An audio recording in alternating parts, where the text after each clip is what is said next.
Irmãos, vamos lá, vamos estudar a palavra do Senhor. Eu estou propondo essa manhã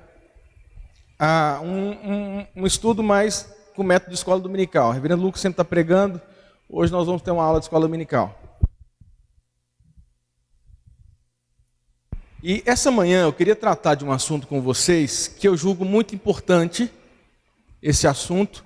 E esse assunto, na verdade, ele me vem a partir não de um questionamento apenas teórico. Quando eu falo teórico eu estava estudando e vi esse negócio teoricamente, estou trazendo. Não, mas esse é um assunto que me vem a partir da experiência prática. Por detectar esse problema na prática do meu pastoreio, talvez você vai se identificar comigo, então eu comecei a estudar esse assunto teoricamente. É uma questão prática que me suscitou alguns questionamentos, e então eu fui para a teoria para tentar estudar um pouquinho a esse respeito. Eu estou falando a respeito o processo de mudança. Como se dá o processo de mudança numa pessoa? Aliás, eu tenho um livro aqui que você precisa ler, esse livro. Eu terminei a leitura desse livro já há algum tempo. Como pessoas mudam. Você precisa ler esse livro. É do Timothy Lane e do Paul Tripp. Então, você precisa ler, é da nossa editora, Casa Editora Presbiteriana, você vai encontrar esse livro, muito sugestivo, que vai orientar o leitor, principalmente no processo de mudança de comportamento. Ele vai tratar também a questão do coração. Então nós vamos começar hoje a conversar. Eu estou começando essa aula hoje, tá? E eu quero terminá-la na próxima oportunidade que eu vou ter aqui para lecionar para vocês. Então o objetivo dessa aula, nesse primeiro momento, é perceber que mudança de comportamento, mudança de hábito, é algo extremamente difícil. Isso é um ponto que nós queremos tratar nessa aula. E também pensar que muitas vezes nós achamos a mudança difícil porque nós achamos que nós temos uma personalidade quase que imutável. Não, eu nasci assim, então eu tenho muita dificuldade de mudar porque meu pai era assim, minha mãe era assim, logo eu herdei essa personalidade e não tem no mundo quem muda isso. Tá, vamos pensar um pouquinho sobre personalidade. O que compõe a nossa personalidade e como que a nossa personalidade pode ser alterada. E por fim, nós vamos ver alguns aspectos básicos aqui, sobretudo naquilo que Paulo nos diz a respeito de como é que nós podemos mudar. Então, hoje nós vamos ver esses 3 aspectos. Na próxima aula eu vou dar mais 7 aspectos práticos de como essa mudança acontece. Ô Baiano, dá para botar esse bicho aqui no 12 do calor? Pifou? Rapaz, como é que eu consigo ser um presbiteriano de terno e gravata sem ar-condicionado? Aí você me quebra no meio aí. Vamos lá, gente. Cadê minha Bíblia, hein? Cadê, Luciano? Você já pegou minha Bíblia? Ué, mas a minha Bíblia estava aqui, ué. Não, eu tenho que achar a minha, ué. Aqui. E está filmando tudo isso, viu? Vamos lá. Abra sua Bíblia em Efésios.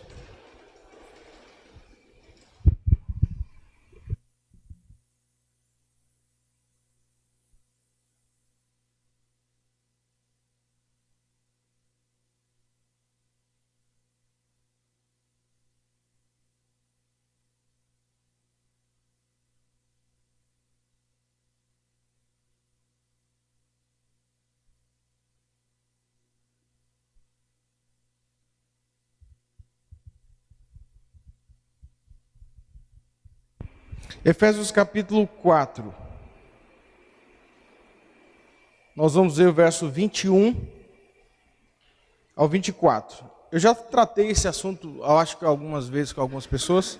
Efésios capítulo 4, o verso 21 ao 24. Ô Lucas, fique em pé e lê para nós, bem alto para nós.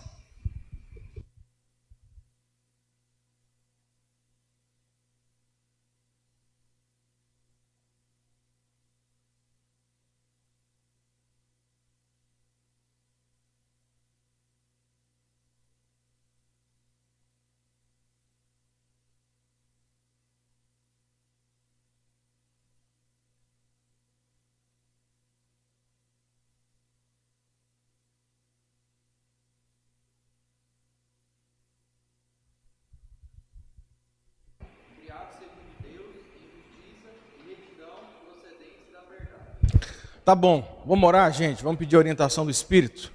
Senhor, nós agradecemos por estar aqui nessa manhã, a fim de estudarmos a Tua Palavra. Nos oriente, a fim de que possamos entender a Tua Palavra de forma muito clara, prática, para que possamos vivê-la no nosso cotidiano. Fique com a gente e que seja um momento muito agradável aqui nessa manhã, na Tua presença e diante da Tua Palavra em Cristo Jesus. Amém. Amém. Mudança é algo muito difícil, não é? Se você colocar como meta a mudança de alguns aspectos da sua vida, e sempre a virada de ano é ano de você programar algumas mudanças, você há de perceber que mudar é completamente difícil, principalmente hábitos que você já desenvolveu, já adquiriu ao longo da sua vida, não é? Tenta fazer uma criança parar de bater a porta com toda a rispidez dentro da sua casa. Lá em casa eu já sei quando que a Rafaela abre a porta e quando a mãe dela abre a porta. Já é perceptível. Às vezes eu saio do quarto, a Rafa fica com a Josi dormindo, e aí eu estou estudando, fazendo alguma coisa lá na sala, quando eu vejo a porta, eu falo, opa, Rafaela acordou. Quando a mãe acorda, é mais suave. E aí nós estamos tentando ensinar para ela, fala, filha, pode ir devagar, a porta abre do mesmo jeito. E se você fechar a porta devagarzinho, ela também fecha da mesma forma. Mas passa aí alguns minutos e a próxima oportunidade que ela tem de abrir ou fechar a porta, falta cair o apartamento. Por quê? Porque ela está num processo de adaptar e mudar um hábito que ela adquiriu. Então, mudar hábito e comportamento é algo extremamente complexo. O meu pai, ele não é cristão, meu pai era alcoólatra e é um fumante compulsivo. E aí, quando eu encontro com ele, ele teve agora a felicidade de parar com a bebida. Né? Parou com a bebida já tem muito tempo, mas ele não consegue parar com o cigarro. E já fez alguns tratamentos, algumas coisas, mas ele não consegue parar. Ele fala assim, olha, parar de beber eu até consigo, e consegui por algum tempo, estou conseguindo, mas parar de fumar eu não consigo, porque é um hábito que eu adquiri desde os meus 14 anos de idade que eu fumo. Ele está com 65. Então é um tempo já muito grande de adquirir um hábito, desenvolver esse hábito. E na vida cristã é da mesma forma. Nós temos alguns comportamentos que são adquiridos ao longo da nossa vida, e muitas vezes nós nem percebemos que nós temos esses hábitos. Por que que muitas vezes nós temos conflitos no casamento? Porque é a junção de duas pessoas pecadoras que se unem no mesmo espaço com hábitos diferentes. Ah, desculpa, está filmando, eu tenho que ficar aqui. Que se unem no mesmo ambiente com hábitos diferentes. E toda vez que nós nos encontramos no mesmo ambiente com pessoas diferentes e com hábitos diferentes, haverá conflito. Portanto, mudar é difícil. Mudar é difícil. Mas eu estou convicto, gente, nesse tempo de pastorado, que realmente mudar é difícil. E eu encontro muitas pessoas com dificuldade de mudar alguns hábitos da vida. Mas eu estou chegando à conclusão que muitas pessoas têm dificuldades ou fracassam no processo de mudança por uma única razão. Porque eles não sabem como a mudança acontece. Essa talvez seja a razão primordial que dificulta o processo de mudança.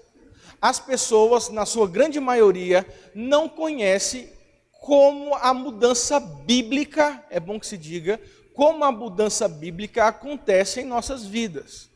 E talvez por não conhecer ou saber como a mudança bíblica acontece na nossa vida, a pessoa tem mais dificuldade ainda de mudar alguns hábitos e alguns comportamentos que ela enfrenta na sua vida cotidiana. Beleza? Dúvidas até aqui? A gente pode andar? Dúvidas? Então vamos embora. A nossa personalidade é um obstáculo para nós mudarmos? O que vocês acham? Você acha que a sua personalidade, forte ou não, é um obstáculo para que você mude alguns hábitos da sua vida? O que vocês acham? Eu vou tomar água quando vocês respondem.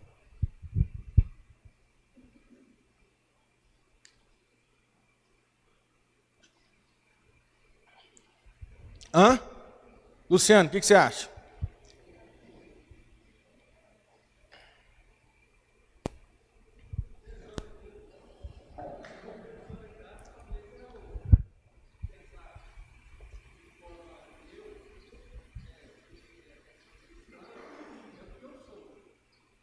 Tá.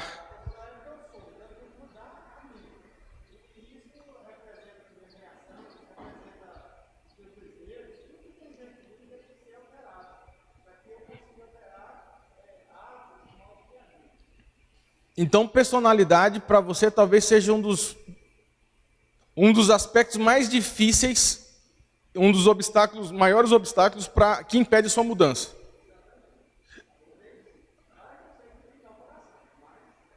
Certo. Sim, Vitor. Depois que você começou a namorar, você ficou mais participativo na escola bíblica dominical. Você quer impressionava nesse? Não impressiona, ela conhece seu passado. Eu penso que personalidade, ela é difícil não pela personalidade em si, mas sim porque a pessoa acaba se prendendo muito. Ah, eu sou assim, eu vou ter dificuldade. Então ela se auto-sabota por pensar que ela não pode mudar por ter uma certa personalidade. Então a personalidade acaba influenciando muito nesse sentido. Tá, deixa eu dificultar então a questão. O que é personalidade? Como é que nós podemos definir personalidade? Como é que nós podemos conceituar personalidade? Deixa eu ouvir vocês para nós termos aqui uma panela de pressão cheia de coisa dentro. Abaixa mais só um pouquinho para eu te ouvir. Uma expressão do ser humano. Tá bom. O que mais?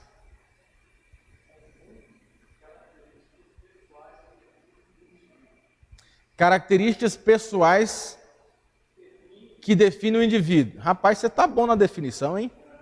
Acho que você abriu o Google aí, hein, velho? O que mais? Beleza, o caminho é por aí mesmo. O que mais? Como é que você define personalidade?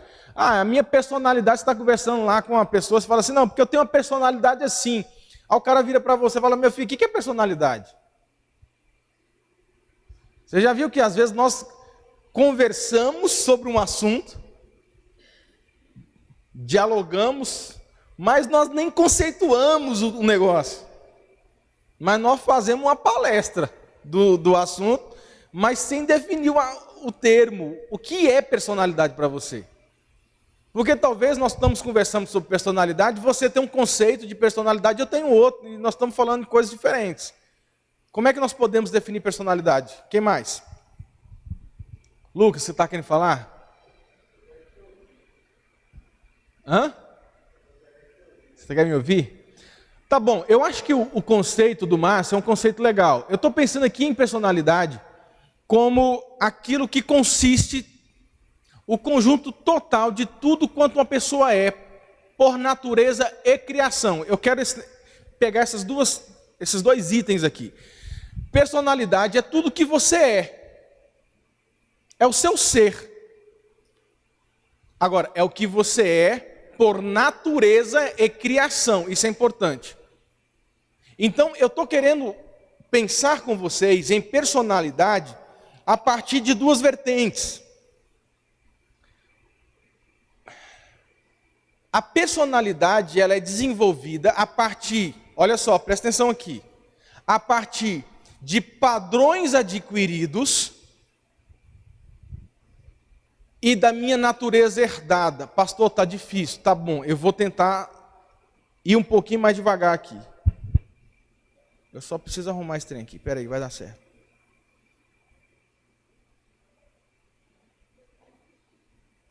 Tá.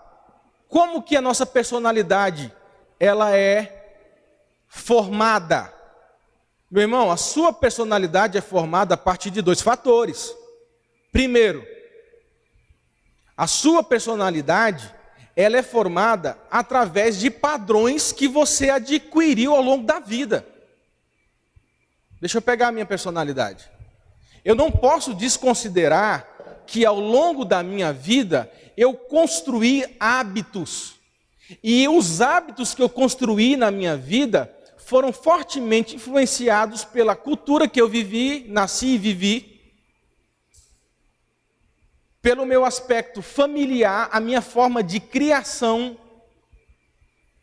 Isso determinou a minha personalidade. Eu não digo determinou, mas ela influenciou muito, muito, muito.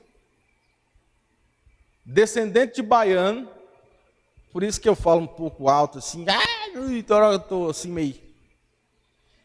Criado no Mato Grosso, por isso que o bicho é macho mesmo, velho, aqui. É brutão.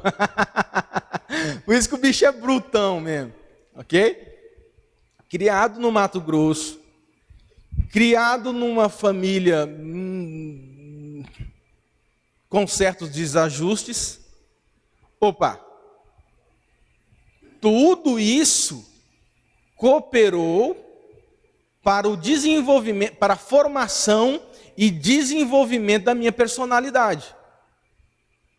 Então, o que eu estou pensando em personalidade, como ela é formada? Primeiro aspecto, hábitos adquiridos ao longo da sua vida formou sua personalidade. Ajudou, aliás, influenciou a sua personalidade. Mas o seguinte, qualquer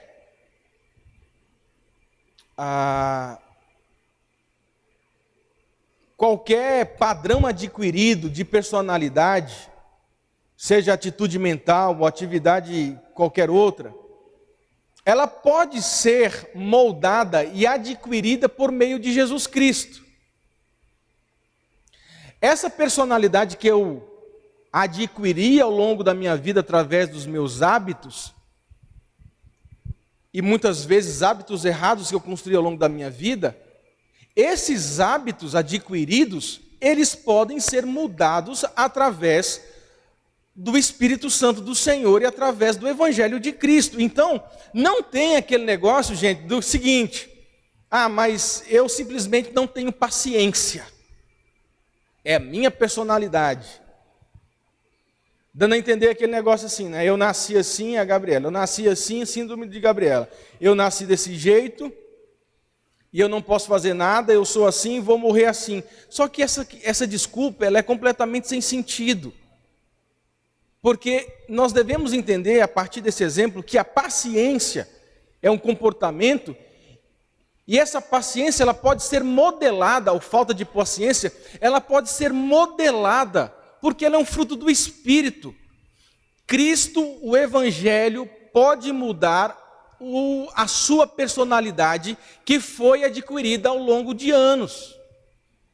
Então, primeira coisa que eu quero traçar aqui é: personalidade, ela é adquirida através de hábitos adquiridos ao longo da minha vida. Esses hábitos adquiridos, por mais fortes que sejam, da sua cultura, da sua criação familiar, cooperou para você ter essa personalidade que você tem hoje. Mas essa personalidade que você tem hoje, que foi adquirida ao longo da sua vida, ela não pode determinar quem você é. Porque ela é mutável. Quando você entende o Evangelho muda todas as coisas na nossa vida, inclusive muda a nossa personalidade. O velho homem ficou, lembra? E agora um novo homem apareceu. Então a primeira coisa é, como a nossa personalidade ela é fomentada e desenvolvida? Hábitos adquiridos.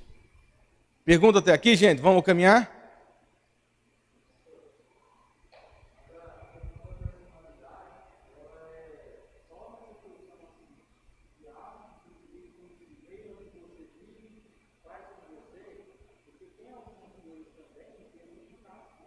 Tá, vou falar disso agora. O Lucas está perguntando assim, esse é só um único aspecto da personalidade? Não. Agora nós vamos entrar no segundo item, formador de personalidade. Eu estou dando 2. Primeiro, hábitos adquiridos. Formata a minha personalidade. Coopera para formatar, não determina quem ela é. Porque o que determina quem eu sou é aquilo que Cristo fez. Quando eu falo assim, isso eu estou querendo dizer para vocês. Quando eu falo assim, a minha personalidade me define, eu sou assim e acabou. Eu estou dizendo assim, ok, então o evangelho não tem poder para te mudar. Eu sou estourado, sem paciência assim, eu nasci assim. A minha família era assim, eu sou assim. Ok, então você está dizendo que o contexto cultural, familiar, socioeconômico, ele tem poder, maior poder de moldar, de transformar um ser do que o evangelho. Essa é a questão que você está sendo discutido? Aí o cara fala, não é isso. Pois é, porque influencia quem você é, mas não determina quem você é. Agora existe um outro fator, a natureza herdada. Dois fatores que aqui cooperam para a nossa formação de personalidade. Eu adquiri hábitos ao longo da minha vida, por conta do contexto que fui criado, cultura, blá, blá, blá, mas também tem um aspecto da natureza herdada. E deixa eu tentar ler alguma coisa aqui. Embora a natureza herdada seja de ordem genética, o indivíduo ainda pode alterar as maneiras como ele usa a sua natureza. Isso aqui para mim é o pulo do gato. Por exemplo, um temperamento forte pode ser característico de uma pessoa, mas o modo como ela desenvolve o seu temperamento é responsabilidade dela.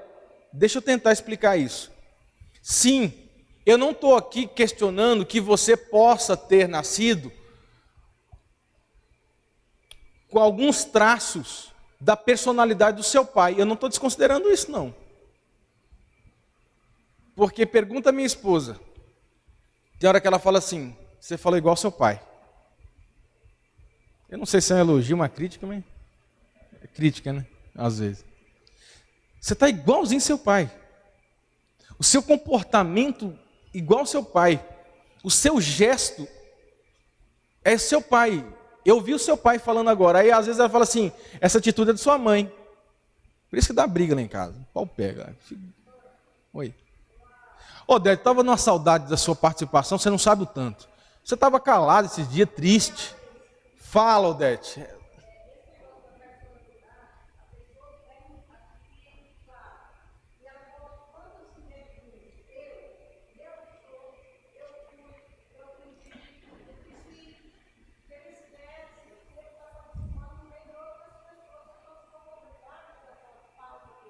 Aham.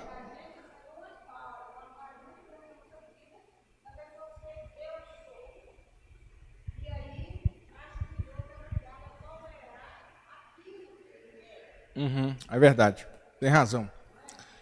Você tem razão, eu vou pegar o gancho seu. Então, tá bom, você herda algumas características, você herda algumas naturezas que é muito próxima dos seus pais. E às vezes eu estou fazendo comportamento totalmente equivocado, que Jesus fala assim, você está igual ao seu pai aqui. Aí nós falamos assim, desculpa, meu pai era assim, eu sou explosivo assim, porque meu pai, nossa, você não conhecia meu pai. Eu sou rabugento assim, porque minha mãe era o rabujo em pessoa. Então eu sou assim, eu não adianta, eu sou assim.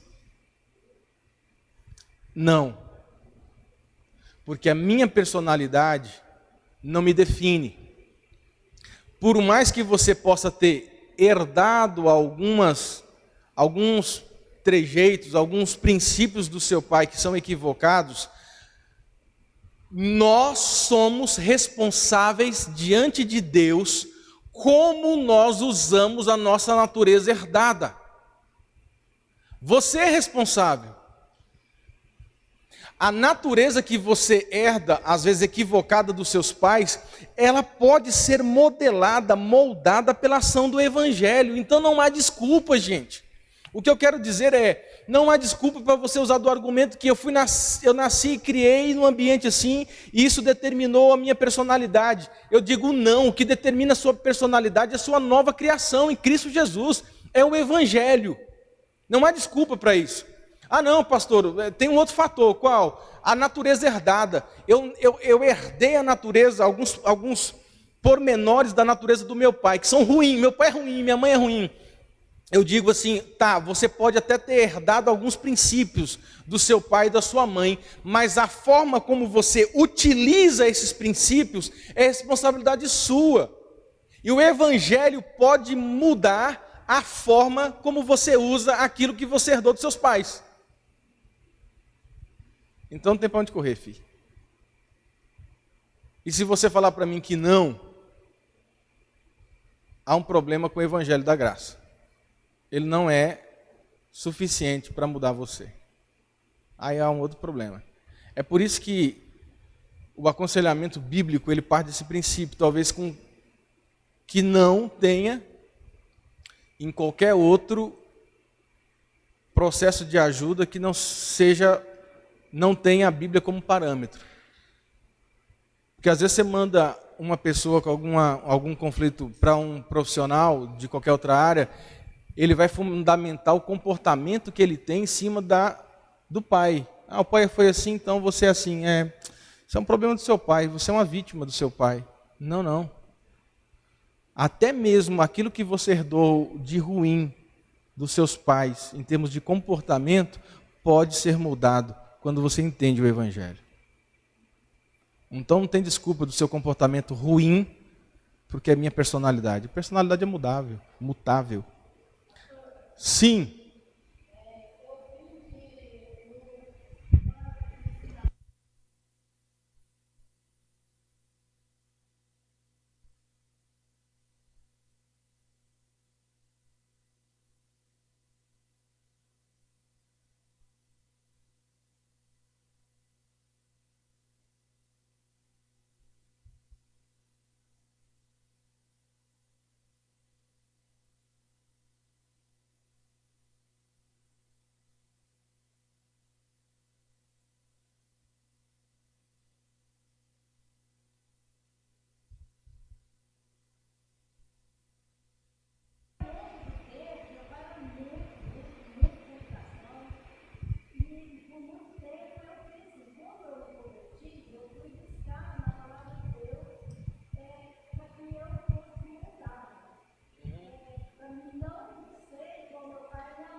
Exato, e então nós chegamos àquilo, a primeira parte eu vou terminar com a segunda parte agora, gente.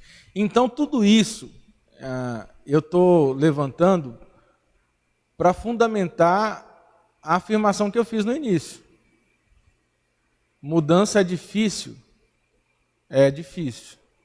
mas ela se torna ainda mais difícil porque as pessoas não sabem como mudar. Elas não sabem como se dá o processo bíblico de mudança. Eu estou usando intencionalmente o bíblico. Porque você pode pegar qualquer livro de autoajuda aí, comprar qualquer livro de autoajuda aí, ler, que vai te dar princípios de mudança. Mas não são princípios bíblicos. E vai piorar a situação. Então, se nós queremos princípios bíblicos de mudança, nós precisamos voltar para a palavra de Deus. Beleza? Vamos começar vendo o que a palavra de Deus estabelece para nós sobre mudança, e eu vou tentar ser mais breve aqui, porque está muito calor, né? O ar-condicionado pifou. E aí eu vou tentar ser o mais rápido que eu posso. Vamos lá? Vamos para Efésios novamente? Abra sua Bíblia lá. E aqui eu estou começando só, tá, gente? Novamente, eu vou continuar essa aula próximos domingos aí. Aqui é um aspecto de mudança que Paulo estabelece para nós. como a mudança acontece na vida do cristão ou da pessoa? Vamos lá para o texto. Paulo diz assim, Efésios capítulo 4, o verso 21 a 24 a princípio. Diz assim, o Lucas leu, eu vou repetir aqui. Se é que de fato tendes ouvido e neles fostes instruídos segundo a verdade em Jesus, no sentido de que quanto ao trato passado vos despojeis do velho homem, que se corrompe segundo as concupiscências do engano, e vos renoveis no espírito do vosso entendimento, e vos revistais do novo homem, criado segundo Deus, em justiça e retidão, procedentes da verdade. Paulo está dando aqui 2 princípios para que nós comecemos a pensar em mudança bíblica. Eu já falei algumas coisas disso com jovens e jovens casados. Como que a mudança acontece na sua vida? Pastor, eu quero mudar alguns hábitos para 2021, beleza. Como que a Bíblia me ensina a mudar alguns hábitos, alguns comportamentos na minha vida? 2 aspectos tem aí. Você consegue perceber? Qual que é o primeiro aspecto que nós precisamos fazer uso no processo de mudança? Vamos lá, dá um tempinho para você ler de novo o texto aí. Renovais no espírito.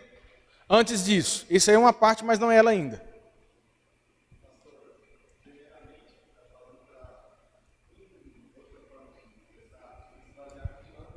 Opa, Gabriel, você me enche de orgulho. Você depois que deixou essa barba crescer, ficou mais...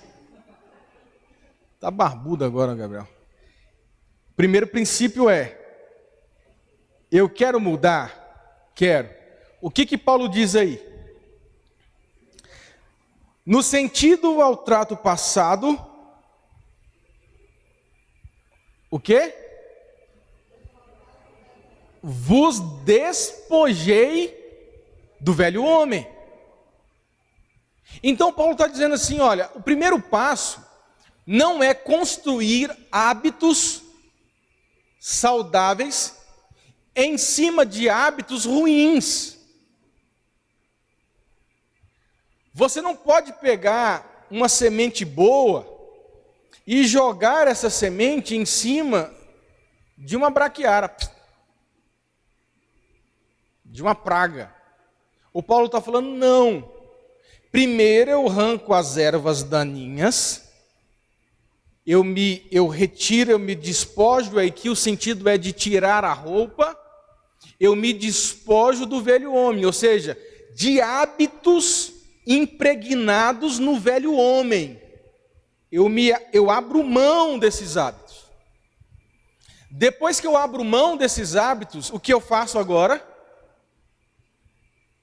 O texto continua, gente.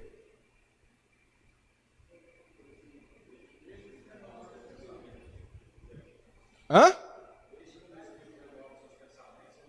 Sim, existe um termo aí.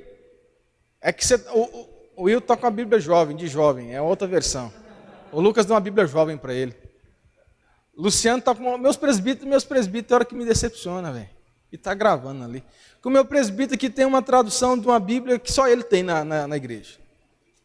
Aí o meu presbítero, segundo na hierarquia dos decanos, o segundo mais velho, está com a Bíblia de jovem. O Lucas deu uma Bíblia de jovem para ele. Aí com a versão jovem. Qual que é a tradução que está aí? Visão transformadora. O cara tá moderno mesmo, velho. E a capa da Bíblia dele tem laranjada, azul. Eu acho que está com crise de identidade. Quem é presbiteriano aí? Vai, Lucas, a Genebrona está aí? Então vai lá, velho. Nela tem poder.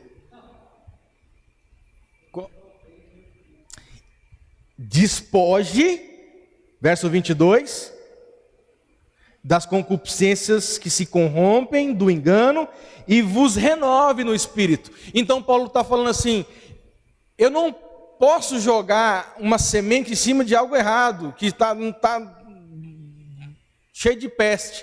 Eu arranco hábito ruim, e agora eu acrescento um hábito bom. Esse é o início do processo de mudança. que muitas pessoas não consideram. É bíblico, está na Bíblia. Você não precisa inventar roda. Muitas pessoas querem mudar. E é legítimo a vontade de mudar, mas não sabem porque começam a construir hábitos bons em cima de hábitos ruins. E logo esses hábitos bons serão suplantados pelos hábitos ruins. Então Paulo está falando, você primeiro precisa despojar e depois revestir. Essa era uma tese muito básica de um pastor chamado Jay Adams. O Jay Adams, ele trabalhava esse aspecto muito interessante. E aí você fala assim, tá, eu ainda não estou entendendo. E o Paulo é didático. Esse texto de Efésios, ele é muito didático. Vamos seguir no texto? Entendeu o primeiro processo de mudança? Eu abro mão dos hábitos ruins e agora eu acrescento hábitos bons. Começa o processo de mudança aí. Talvez os Efésios ainda não estivessem entendendo a questão. E o Paulo agora vai ilustrar esse princípio com os versos seguintes. Seguimos no verso 25.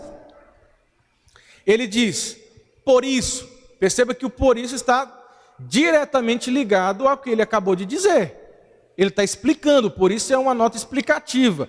Por isso, diante disso que eu falei para vocês, deixa eu dar um exemplo aqui, Paulo falando. Deixando a mentira, fale cada um a verdade com seu próximo, porque somos membros uns dos outros.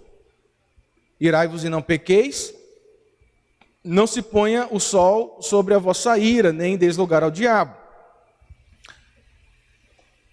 O Paulo está ilustrando o princípio que ele acabou de dizer, despojar e revestir.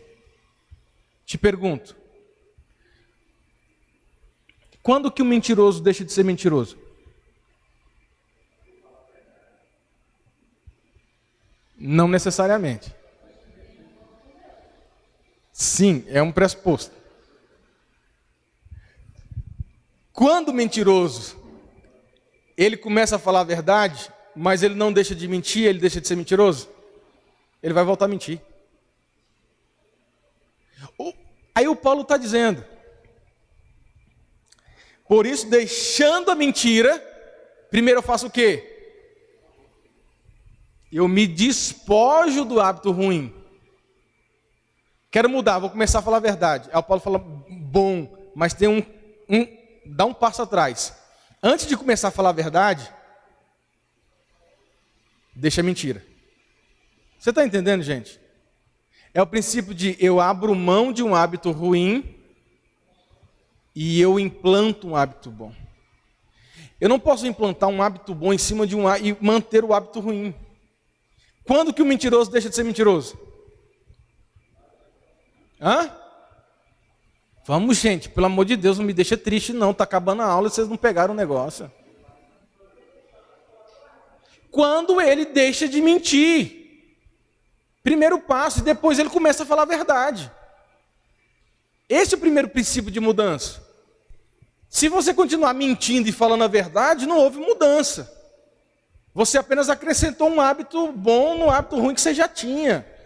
Eu preciso me despojar do hábito ruim.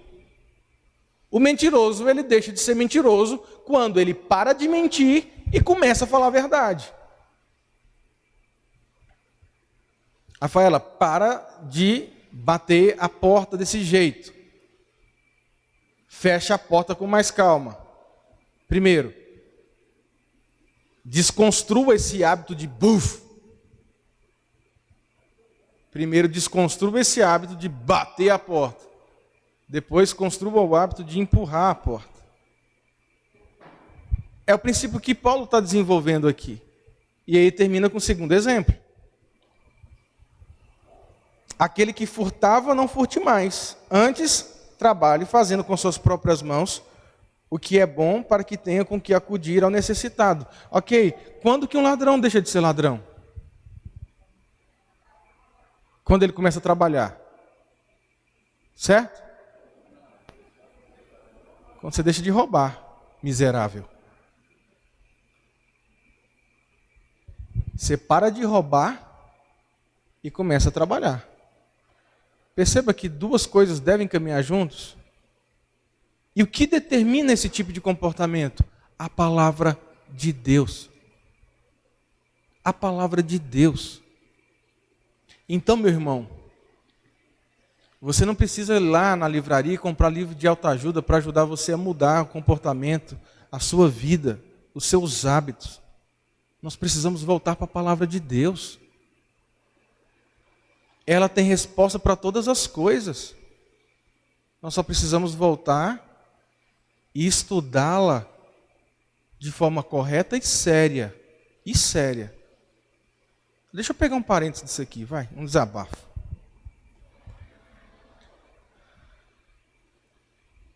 Deixa eu ser cauteloso aqui na minha fala, deixa eu organizar aqui. Em época de analfabetismo teológico, as igrejas estão cancelando as suas escolas dominical. Isso para mim não faz muito sentido para mim. Porque toda vez que nós cancelamos a escola dominical, ou não damos a importância a essa escola, eu estou fazendo um desserviço à igreja de Cristo, porque eu estou deixando de dar alimento sólido para as ovelhas, para as igrejas, para a igreja. Logo, o efeito disso é, as ovelhas vão ficar com fome, raquíticas e doentes. E existem resultados disso. Primeiro resultado, problemas da igreja começam a surgir em grande escala.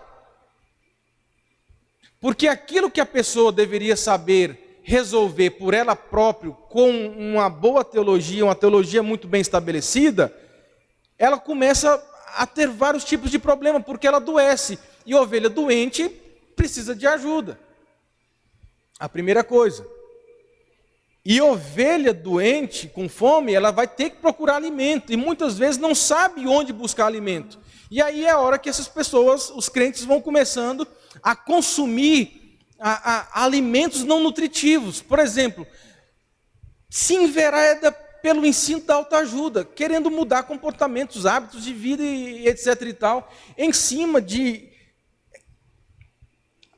alimento que não vai alimentar. Então, irmãos, deixa eu fechar esse parênteses dizendo assim, se existe algo que a segunda igreja precisa crescer a cada dia, é escola bíblica dominical. E muitos falam assim, esse modelo está ultrapassado. Ultrapassado, não. Isso aqui é que dá sustento para a vida da igreja. Fechei o parênteses. Terminamos aqui. Pegou o princípio? A Jeane.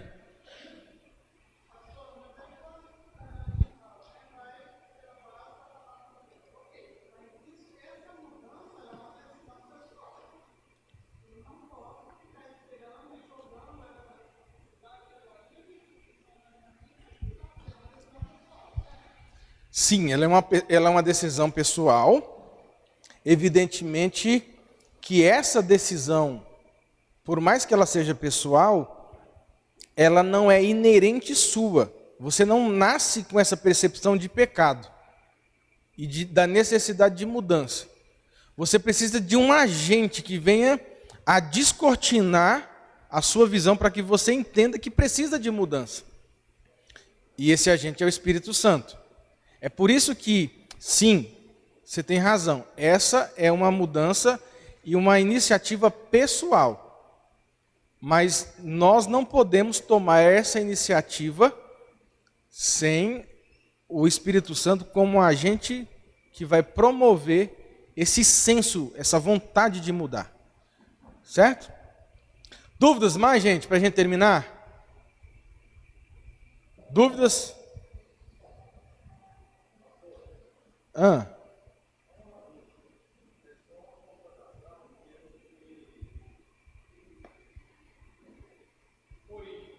Tá. Origem. Tá.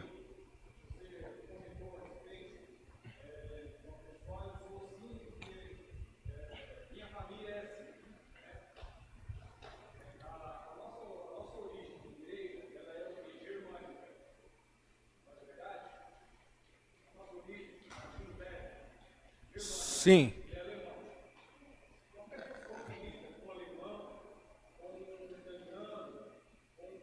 Se bem que o Lutero ele começa o movimento reformado, mas a nossa herança mais próxima é Knox, Escócia, Calvino, mas tá ali na Europa. Tá.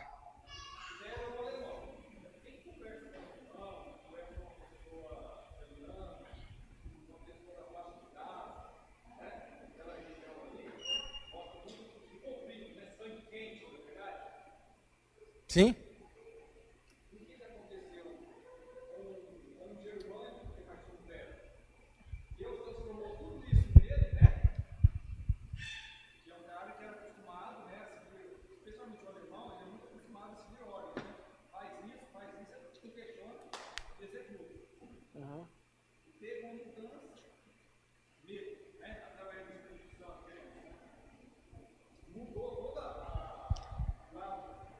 A personalidade dele.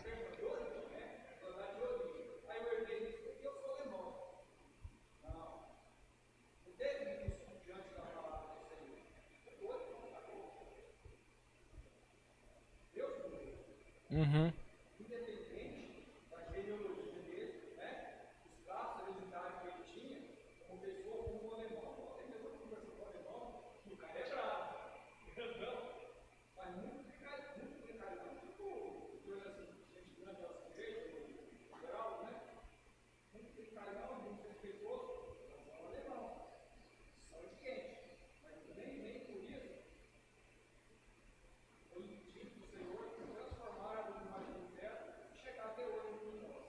É verdade. O Evangelho muda as nossas personalidades. Gente, beleza até aqui? Nós vamos continuar essa aula do dobramento dela nas próximas semanas. Então, o que eu quero deixar com você, pelo menos a princípio, é isso. O princípio da mudança estabelecido por Paulo primeiro eu preciso abrir mão dos velhos hábitos.